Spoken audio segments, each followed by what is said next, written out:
In 1453, almost 40 years before Columbus sailed the ocean blue, the magnificent city of Constantinople fell to the Muslims.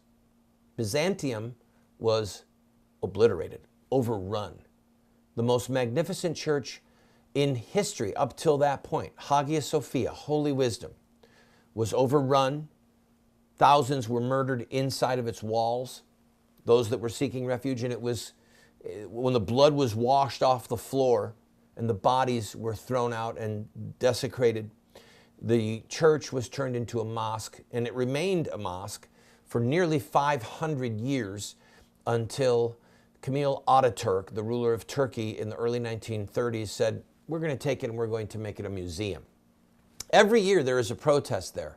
Some of them turn threatening and violent, where the Muslims come and demand that it be converted back to a mosque. Now, there's some 3,000 mosques in Istanbul. They don't need it to be a mosque. They want it because of what it symbolizes. It symbolizes the victory of Islam over Christianity in Turkey. Turkey that was Galatia, the book of Galatians, Ephesus, the book of Ephesians, Colossia, the book of Colossians.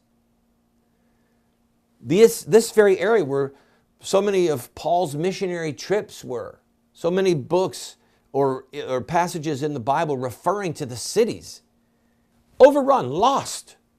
And if you missed yesterday's program, you need to go online and watch it, because I go into the history of what happened at the hands of Muslims to these biblical sites. And you want to know. You want to know because the Muslims know it. The devout Muslims in ISIS, in Al-Qaeda, in Boko Haram, in various terrorist organizations, they know this history and they love it. They relish in it. Part of this history that they love is the history of the Janissaries. The Janissaries were an elite fighting force that was created by the Caliph or the Sultan. Caliph means successor, in the late 1300s, and existed up until 1826 when they were killed. Every last one, about 6,000, 6,500 of them were killed by the leader of the Muslims. The Janissaries were primarily staffed by Christian boys. Young Christian boys were kidnapped, sometimes infants, sometimes toddlers, sometimes 5, 6, 8, 10 years old. They were kidnapped. Oftentimes they were castrated. They were forced into celibacy, and they became Muslims by coercion, and then they became violent warlords in their own right. They became a ruthless fighting force, and oftentimes, after their kidnapping and they're being raised and trained, they were sent back to the town where they came from to torment the inhabitants and to rule them and to collect taxes. And sometimes the taxes were in the form of boys. So just imagine the horror. Your son, you're screaming, you're crying, you're begging for mercy, and a Muslim military person steals your son and says, this is taxes. 1 in 5 sons we want. 20 years later, 22 years later, you're still alive, and your son comes back. And they make sure that the name, that the child is accurately identified.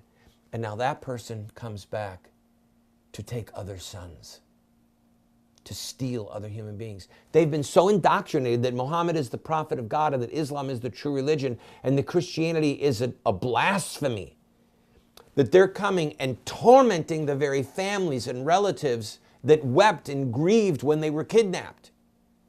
That is historic Islam. And for nearly 400 years, the Muslims occupied Greece.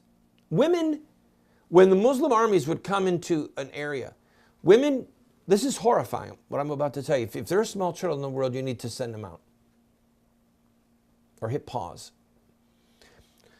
Mothers would stab their own daughters. They would kill their own daughters and then jump off of cliffs to their own death, rather than let their daughters be seized and themselves be seized and raped by the Muslim armies because they knew it was coming. This is what the Greeks lived with until a bishop raised his crozier in a small monastery. We're going to talk about it when we come back.